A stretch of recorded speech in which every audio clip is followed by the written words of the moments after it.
Hi, everybody, and welcome to Headway, a show that aims to inform our audience about political issues that affect the local area, the region, and our nation. For the next few weeks, we'll be interviewing candidates for the 4th Congressional District of Massachusetts. On this episode, I'll be speaking with Ben Sigel, a Democratic candidate for the 4th Congressional District. Ben is a lawyer who is strongly focusing his campaign on racial justice and fighting anti-Semitism.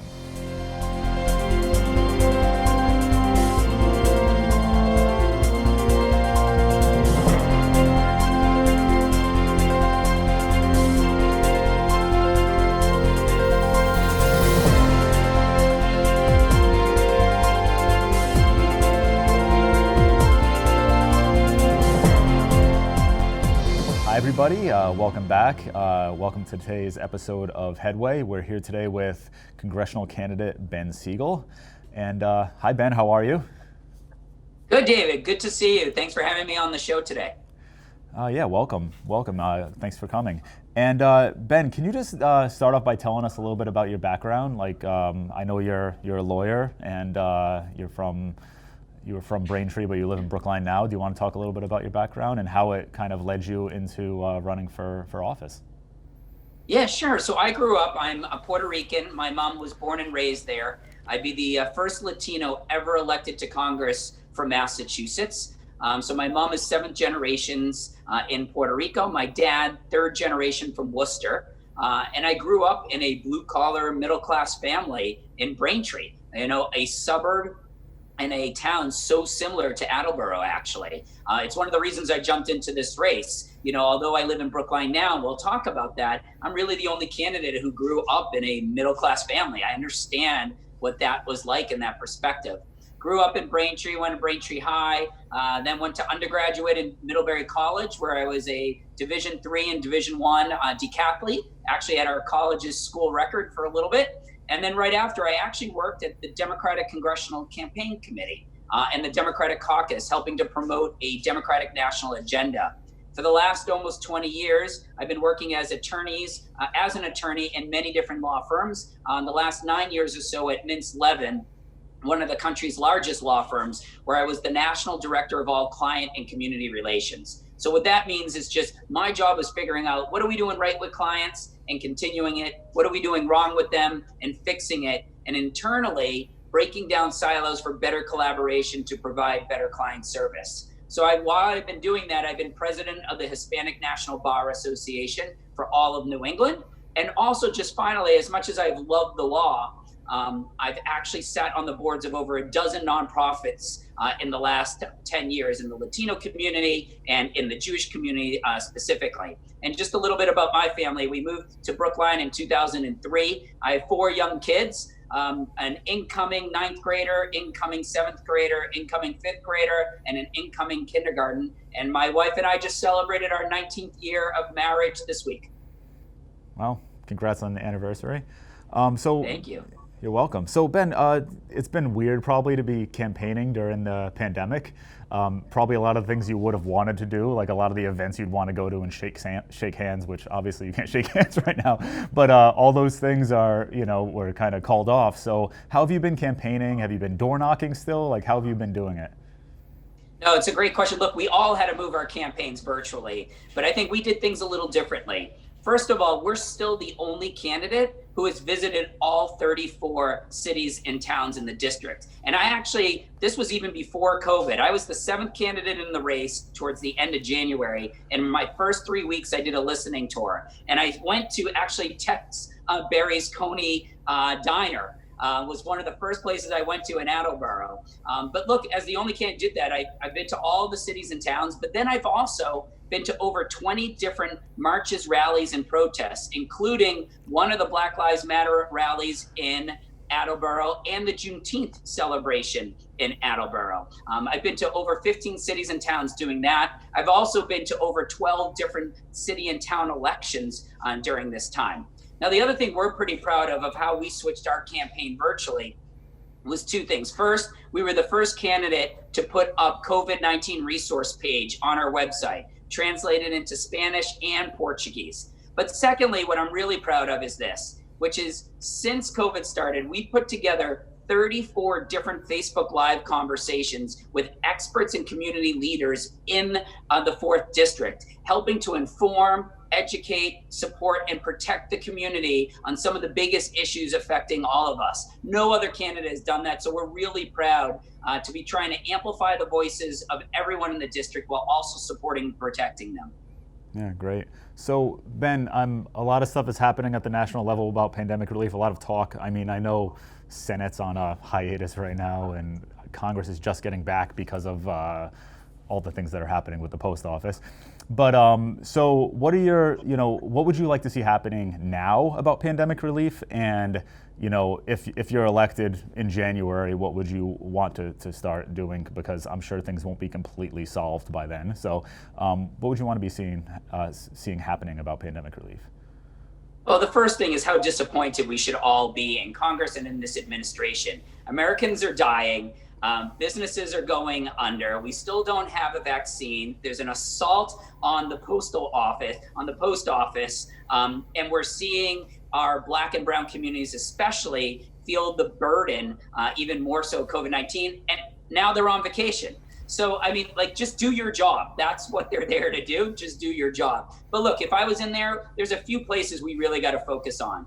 We know 99.5% of all businesses in Massachusetts are small businesses. They're the backbone to this economy, and they have fallen through the cracks. And so we need to really make sure they have enough PPP funds in order to go and jumpstart this economy, especially our Black and brown and women-owned businesses. Number 2 is, look, as a parent of 4 kids, I know how scary this school situation is. I would like nothing more than my kids to go back to school, but I also want to make sure they're safe, the teachers are safe, and our neighborhood and community is safe. So look, we need to focus on education big time. Under COVID-19, David, we've seen 10% of students still don't have internet and 20% still don't have a device. So the education inequality gap is just widening. Yeah. We need to focus on healthcare, right? We have finally, I think, truly understood when one person doesn't have healthcare coverage, it puts them in danger, their family in danger, and all of us in danger. So we need to immediately pass paid family and medical leave, absolutely right away, as well as have universal access to high quality healthcare for everyone, including our undocumented immigrants. We also need to make sure that all our schools, all our places of work have PPE for when people are going back to work, that it's safer. And finally, I want to talk about this for 1 second, which is we have our undocumented immigrants and just immigrants across the board who we say their jobs are essential. They're on the front lines. They're home healthcare workers, construction workers. They're in the agricultural fields, and they're your grocery store clerks.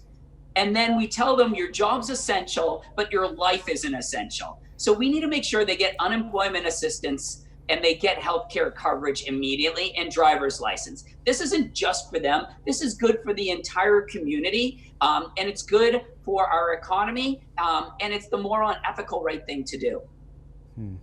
So Ben, you mentioned some stuff about healthcare in there. So so I know you want universal. You mentioned universal coverage.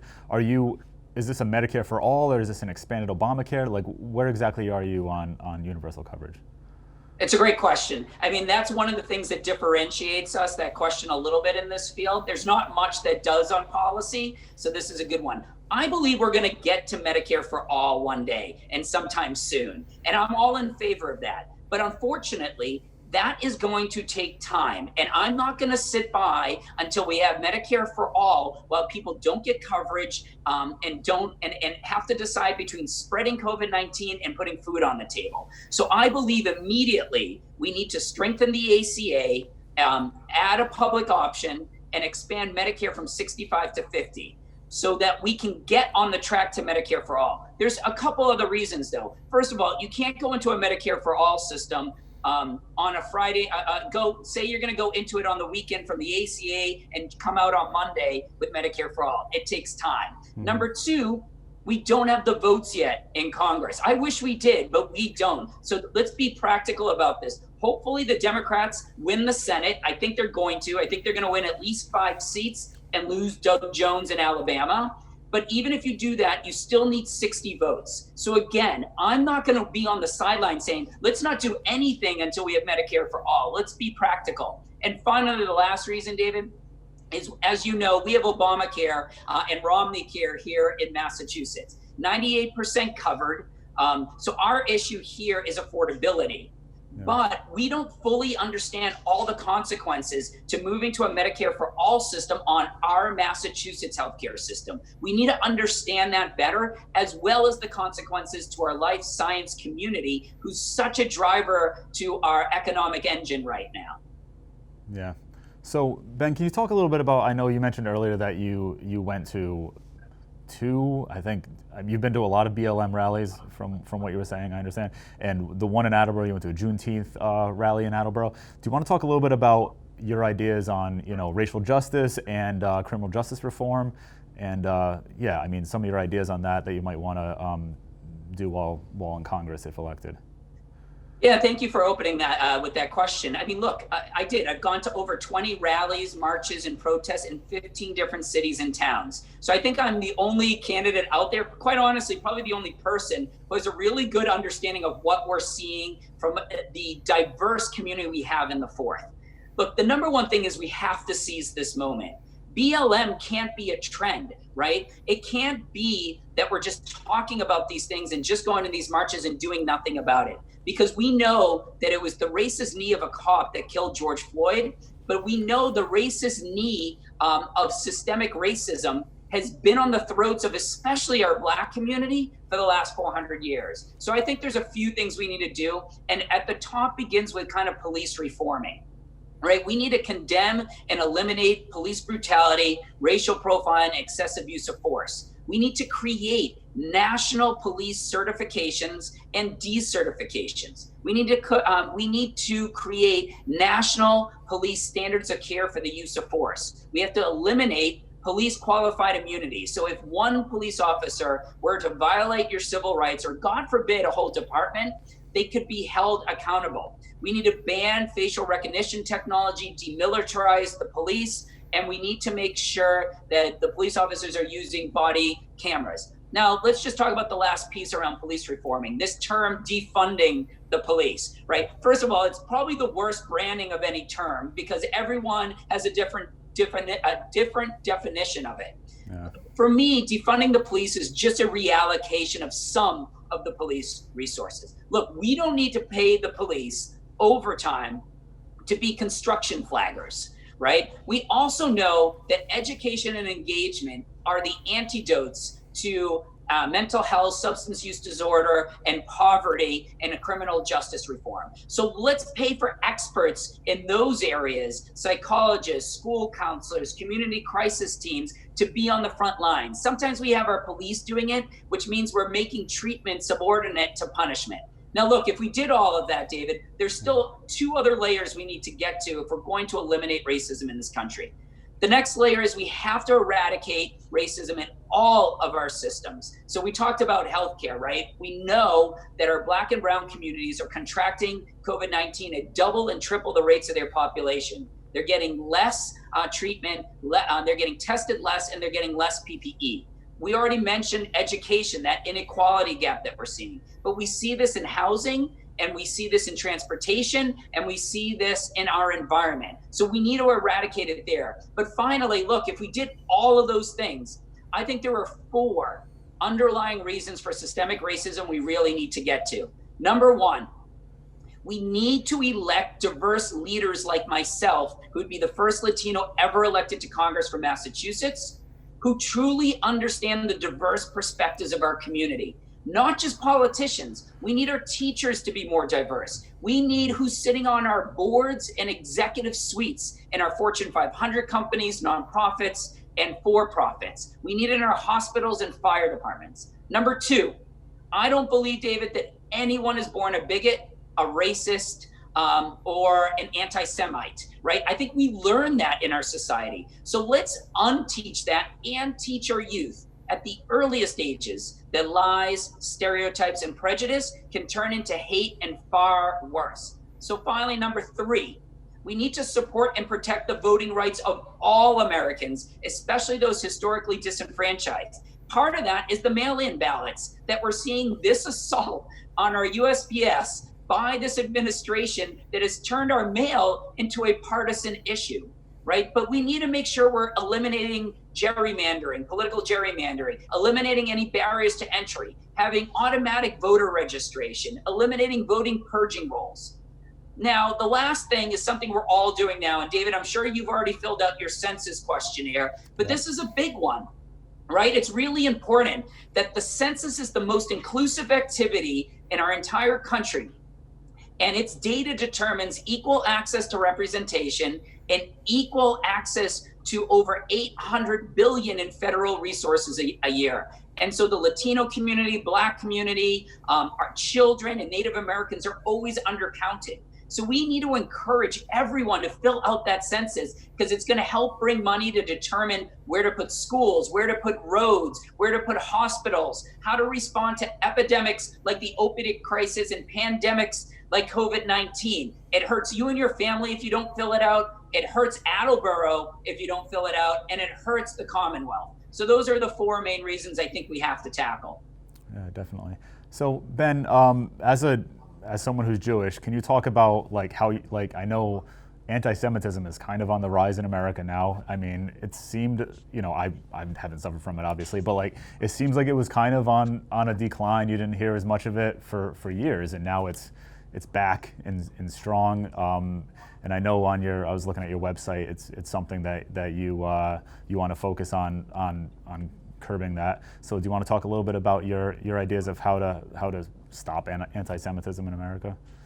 Yeah, no, absolutely. Thank you. Look, this is personal to me, but it is so deeply tied to the racism we're seeing and so deeply tied, honestly, to the bigotry we're seeing against the Asian American community now since COVID started, right? But look, as someone who's Jewish myself, 3 days before I entered into this race, so I believe it was January 16th or 17th, I was walking out of synagogue in Brookline, and a man in his 30s walked up to me, called me a kike, told me my grandmother should never have survived the Holocaust, and that myself and everyone in my synagogue should be processed immediately. So this is happening now in Brookline, which is supposed to be kind of the capital of the Jewish community here in Massachusetts. So it's scary. We saw the ADL showed there was over 128% increase in anti-Semitic events last year. So this is serious. So there's a few things we can do. Number one is the same thing I mentioned with racism.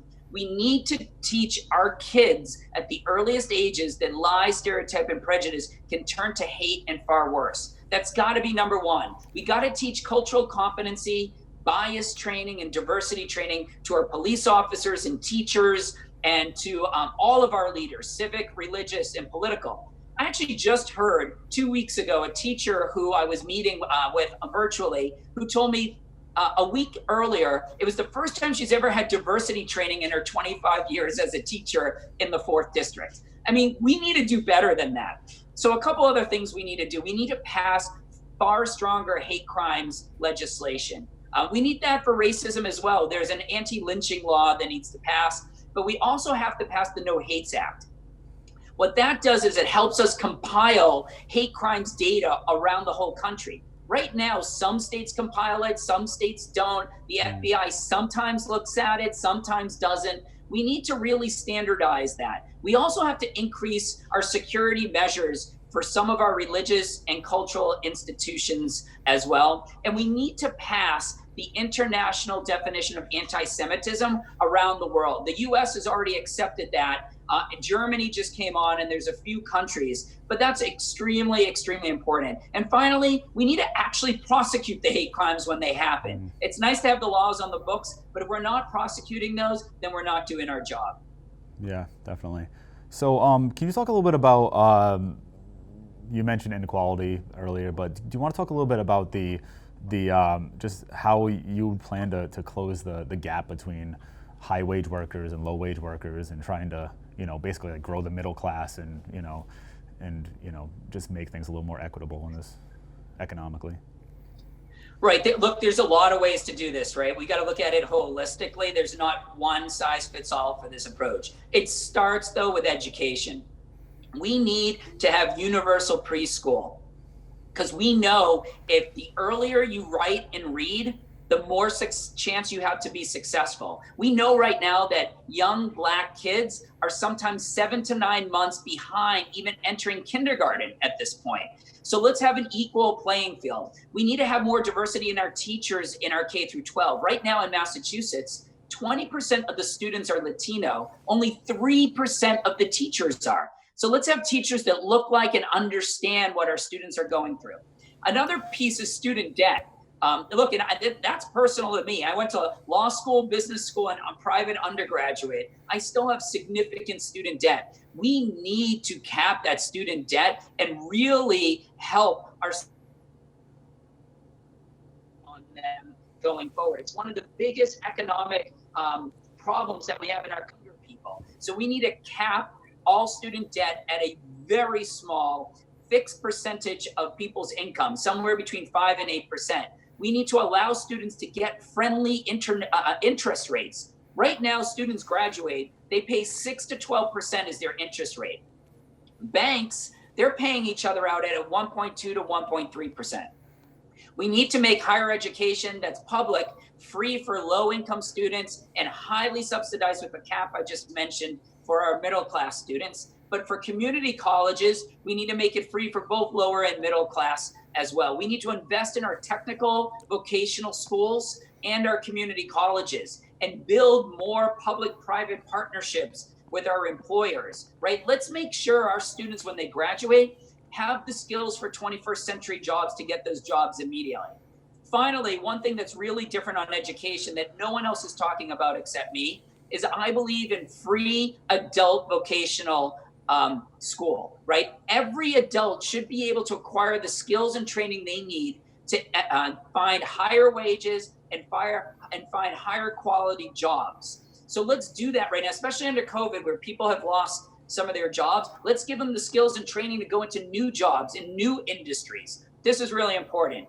Above all that, we need to increase the minimum wage to $15. We need to expand the earned income tax credit. And we absolutely have to have universal access to high quality, affordable health care, because that is such a barrier to everyone. And we need to have paid family and medical leave. Now, there's a lot of other things we could talk about, but I think that gives you a little bit of a sense of where I'm lying on how we decrease this inequality, economic and social gap.